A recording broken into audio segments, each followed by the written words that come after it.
With matrix multiplication, there's two ways that this can go. We have a scalar, just a number being multiplied into a matrix, or we can have two matrices being multiplied together, and we're going to cover both of those in this section. To multiply a matrix by some scalar, a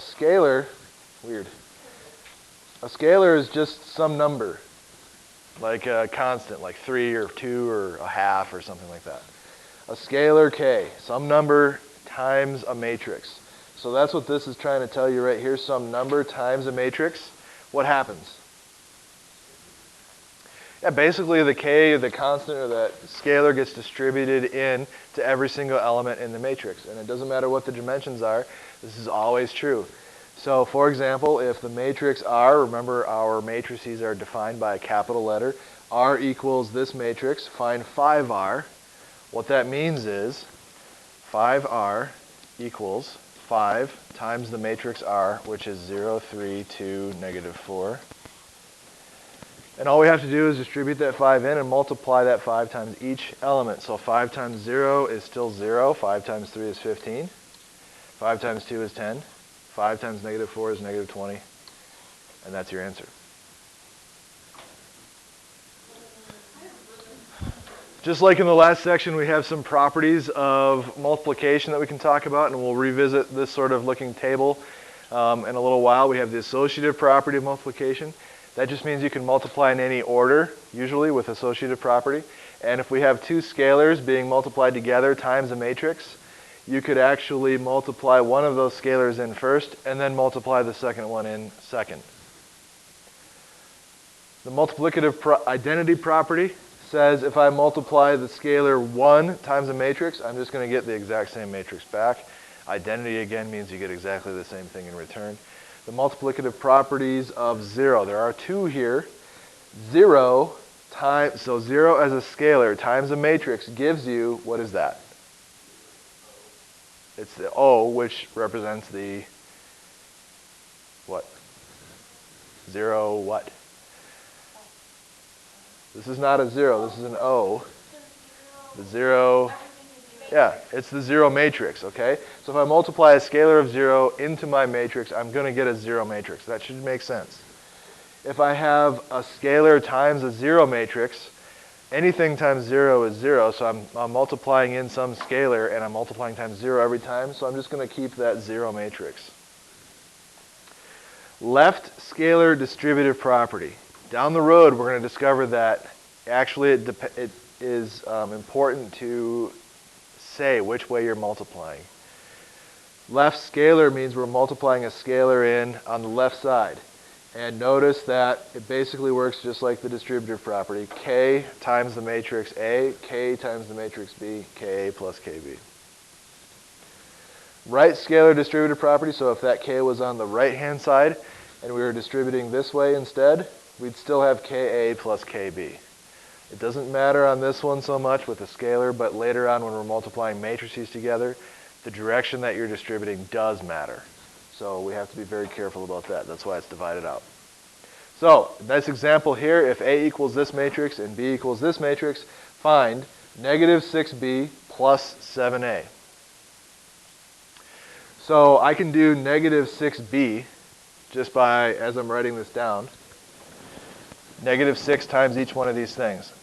So this will be negative 72, negative 30, negative 30, 24, negative 24, and 42.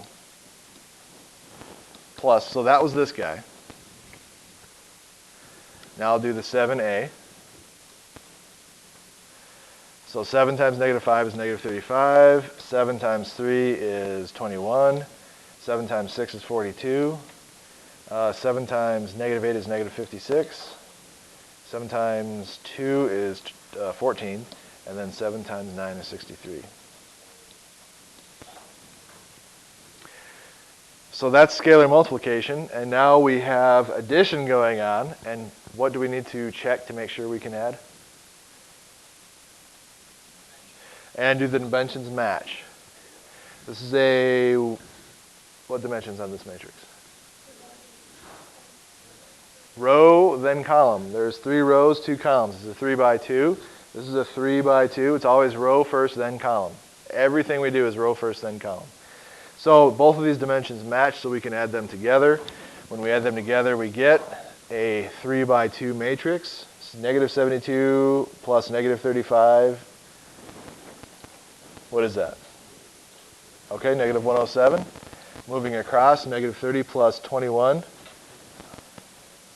Negative 9. Negative 30 plus 42. 12. 24 plus negative 56. No. Negative 32. Negative 24 plus 14. Negative 10. And last, 105. So that's how you do these problems. It's just scalar multiplication first and then add, just like order of operations taught you in the first place.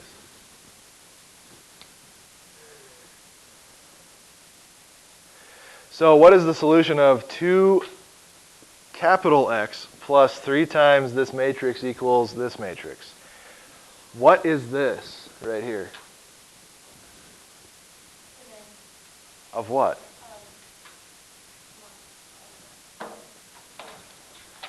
Of what? Yeah, X is a matrix. It's my variable, but it's also a matrix. So my answer will look like a matrix. We learned this last time. So what I need to do is solve this equation as if it was just a regular old equation. Like if I had 2x plus 3 equals something, I don't know, 10.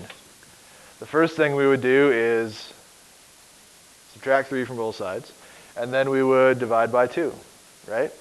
Okay, so that's exactly what we're going to do here. Except we have this 3 that needs to be distributed in first.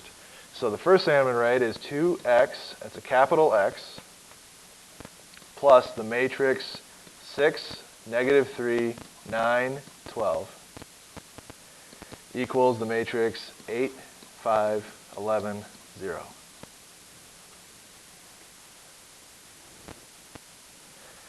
And now what should we do?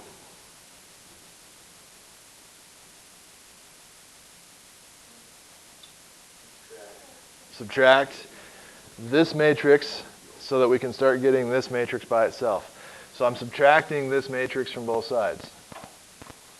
I'm not going to bother rewriting it there, but I'll rewrite it here. Minus 6, negative 3, 9, 12.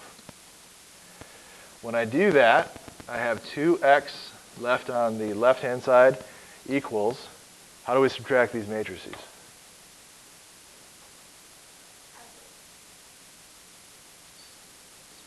So subtract them. We're subtracting matrices. So that, subtract them. 8 minus 6 is 2. 5 minus negative 3 is positive 8. 11 minus 9 is 2. 0 minus 12 is negative 12.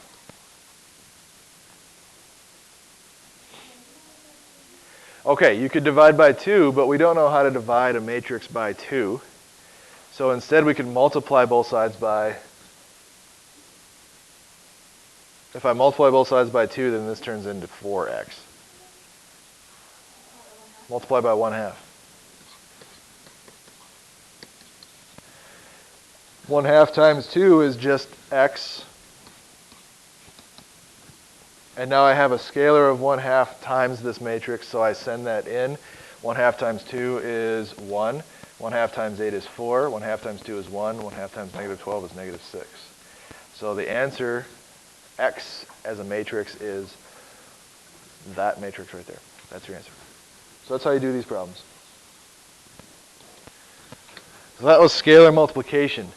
Now we're doing multiplying 2 matrices together. It isn't that tough, but it is complicated. There's a pattern that you have to follow.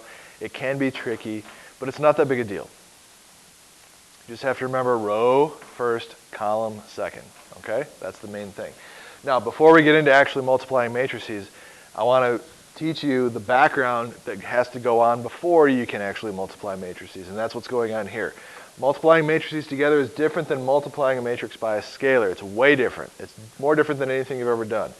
You can only multiply matrices together if the number of columns in the first matrix is equal to the number of rows in the second matrix. You have to have the columns in the first equal to the rows in the second. The dimensions of the resulting matrix will be the rows of the first by the columns of the second.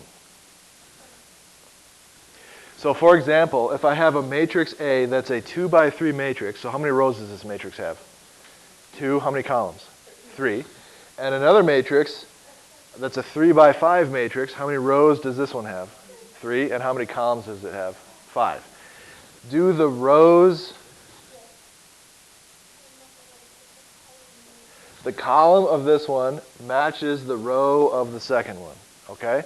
So these inner dimensions right here have to match. If they do, then you can multiply them together.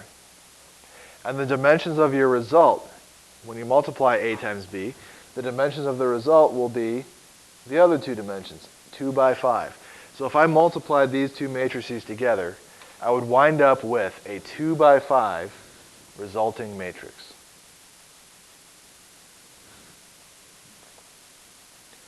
So mathematically speaking, without this example, if I have a matrix A that's M by R, and a matrix B that's R by T, then notice that the R and the R are the same.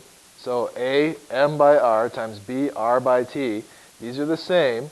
So I have a matrix that got multiplied together, and the final dimensions are this number of rows by this number of columns, M by T.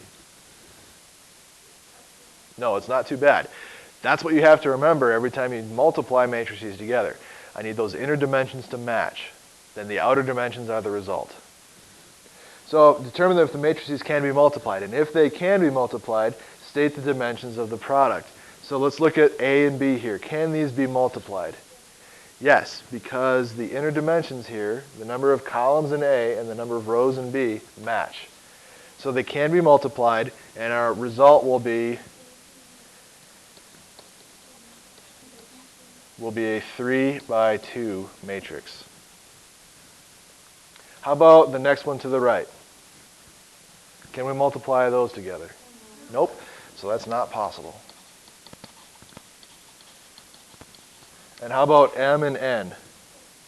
We can multiply those together because the inner dimensions match, and our result will be Mn will be a 3 by 3 matrix. And try the other three. First one, not possible. How about the second one? Not possible. And the third? It's a 1 by 1. So these two matrices will multiply together, and you'll have a 1 by 1, which basically means you'll have brackets and a single number inside. That's it. 1 by 1. Let's take a look at this one right here, B and A. What if I switch those around?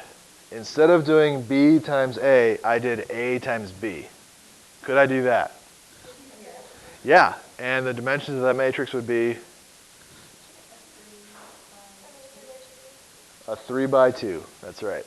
So does order matter here? Yes, it does. With matrix multiplication, the way that you write this matters. With regular multiplication, like 2 times 3 and 3 times 2, that order does not matter. But with matrices, the order does matter. And we'll talk about that more in a little bit. All right, multiplying matrices is a complicated process. I'm telling you that right up front. This is what you need to remember. It's always about the element you're trying to find in the resulting matrix. So when I multiply matrices together, I get an idea of what the dimensions are going to be. I draw in the brackets to make that matrix, and then I start looking at the element in the resulting matrix. The element in the resulting matrix tells me what I need to do to get that element from the multiplication of the other two.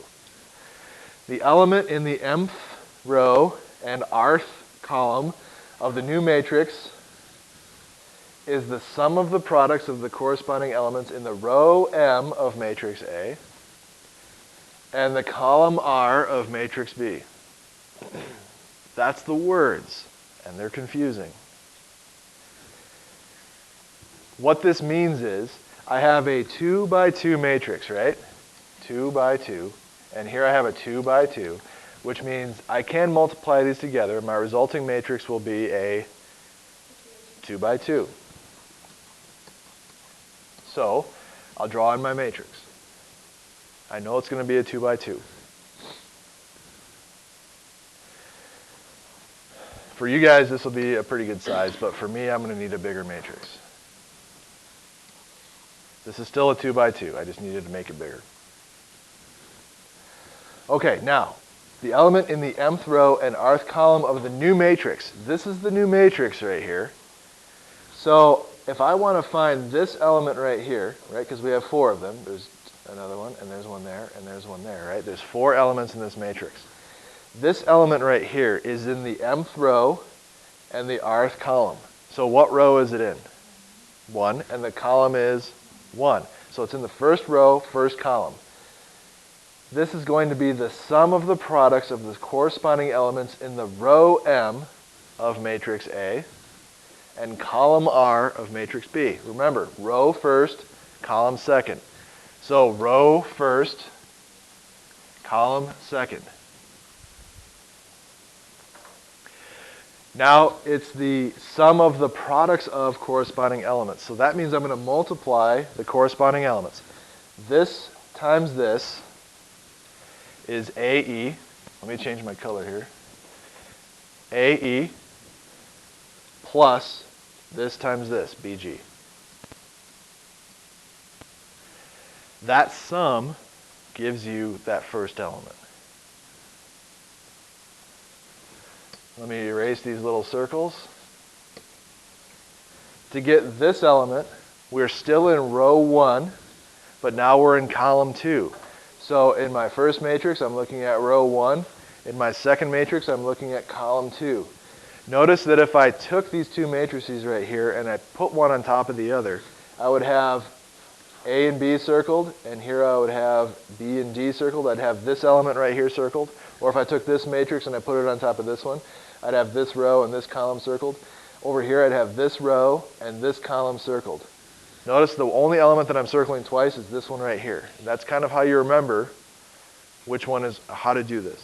So we have the first row, the second column. It will be AF plus BH.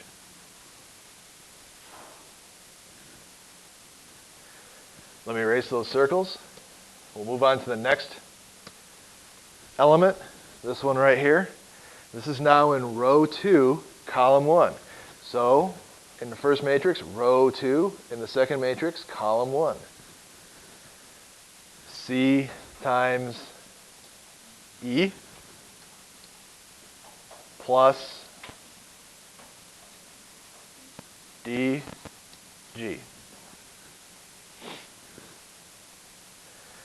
Okay, let me erase those circles. And finally, our fourth element is going to be coming from where? Coming from where? I want to put circles on here first. So what row? Row 2 and column 2, and this will be CF plus DH. That is how you multiply a 2 by 2 matrix. That's how you multiply any matrix. It's the row times the column. And then add each one of those individual things together. All right, so let's see how this works in an example. Find xy if x equals this and y equals this. So we have a what dimension matrix and a what dimension matrix. So my resulting matrix will be a 2 by 2 matrix. So I'm going to start writing my 2 by 2 matrix. Now some of this you can do in your head, some of it maybe you can't. Maybe you should write all this stuff down and then make it a 2-step process. So for my first element right here, we're going to have row 1, column 1. This is 1, 1 right here. So that's row 1, column 1.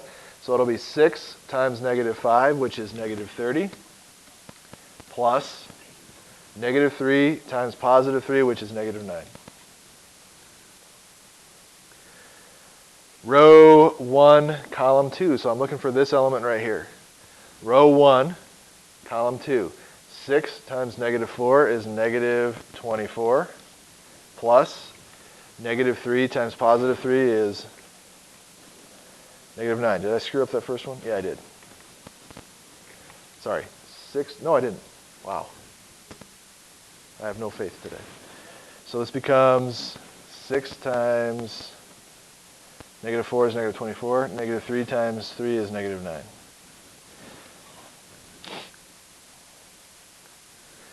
Second row, first column.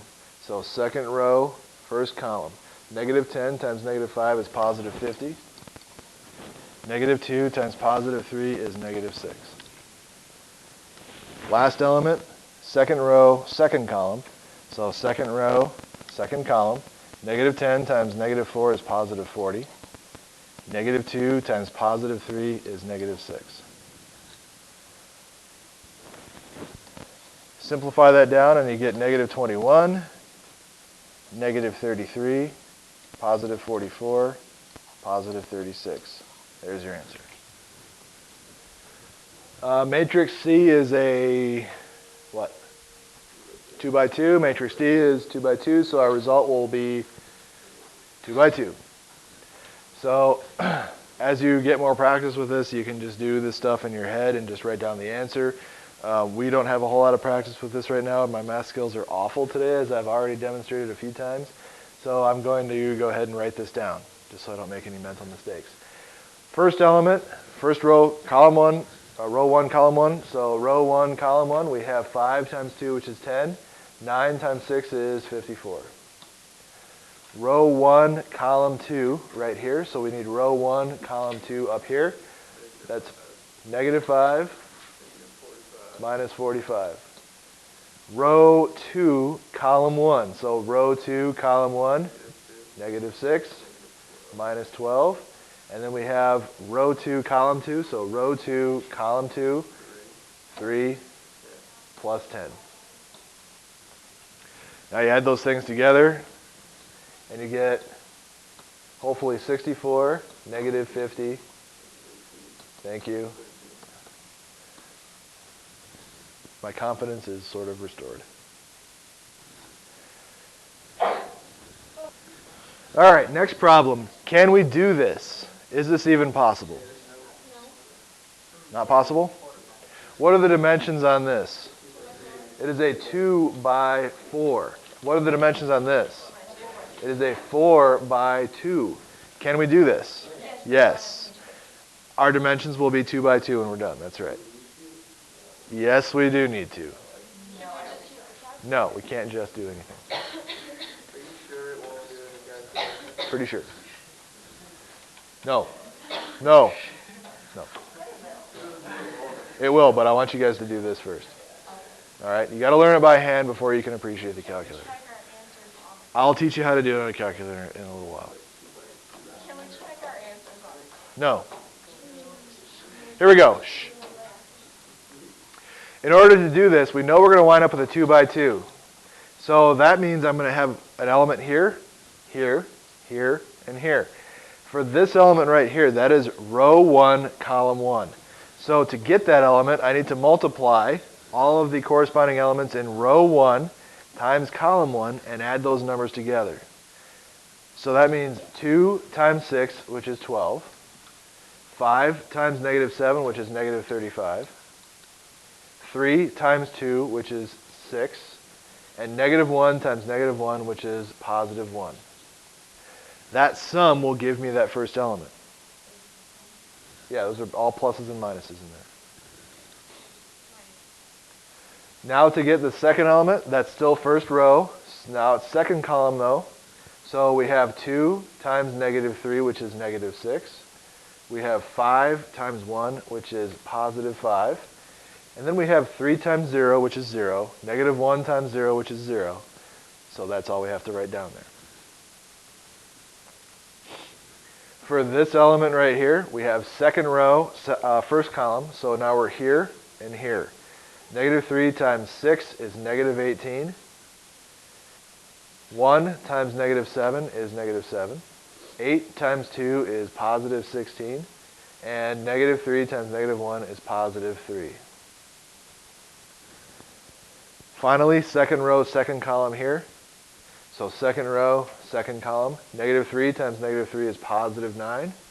1 times 1 is positive 1. And then we have 8 times 0, which is 0. Negative 3 times 0, which is 0. So that's all we have to write down there. Zeros with matrices are your friend. Now you just add all those things together, and you'll have your answer as a 2 by 2 matrix. I can do the column 2 real easily. That's negative 1 and 10. Is it 36? Okay. Well, 12 plus 1 plus 6 is 19. It's not 36. It's not even 56. My terrible math skills have rubbed off. 12 minus 35 is negative 23. That makes it negative 17. That makes it negative 16. This is negative 25 plus 16 would make negative 9 for a total of negative 6. That's the answer. All right, we have a story type problem here. We have a swim meet. 7 points are awarded to first place, 4 points for second place, 2 points to third place. That's pretty standard for swimming. The table below shows the type and number of finishes each team at a meet had. So maybe this is like the conference swim meet or something, at the end of the year. What were the final scores and who won? It might be hard to tell from looking at this matrix what the final scores were and who won. But what we want to do is take this data, plug it into a matrix, and then multiply it times all the point values for each finish. What? You think Sheridan won? We don't know for sure. We know all the first places for Warland, North, and College. Maybe. So we need to make a matrix here. Basically, this matrix is already set up. So let's write it down over here. 4, 7, 3, 8, 9, 1, 10, 5, 3, and 3, 3, 6. Now we're going to multiply times another matrix. The other matrix is going to come from this information right here. The point values for each place.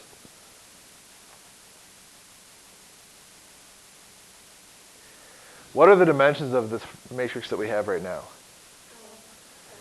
4 by 3, which means that the matrix we're about to multiply by has to have dimensions 3 by something, right? 3 by 1. This is going to be a single column matrix. And in that single column, we will have the point values for first, second, and third. What order should we put those in? First, second, third. Why first, second, and third? Because that's the same order as measure. Notice that the columns here are in first, second, third. So my rows here are going to go first, second, third. We get 7 points for first place, 4 points for second place, and 2 points for third. Now all we have to do is carry out that multiplication. Now think about this. This should make sense. If I got 4 first places, and each first place is worth 7 points, I should get 28 points out of those first places, right? When I multiply these matrices together, I'm going to wind up with what dimensions? 4 by 1.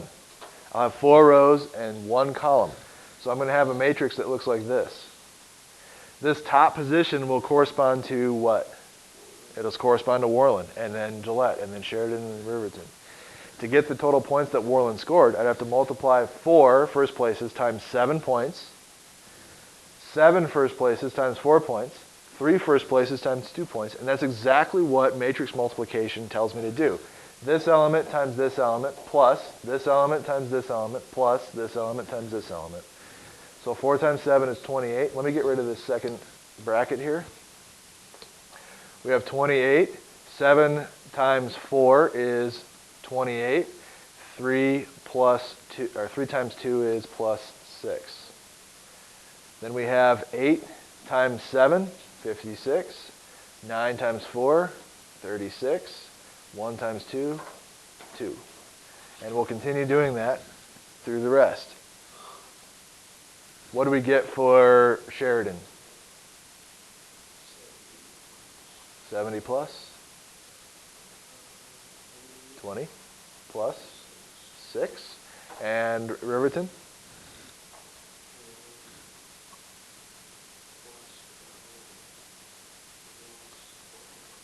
Okay, and then we add all these together. 28 plus 28 plus 6.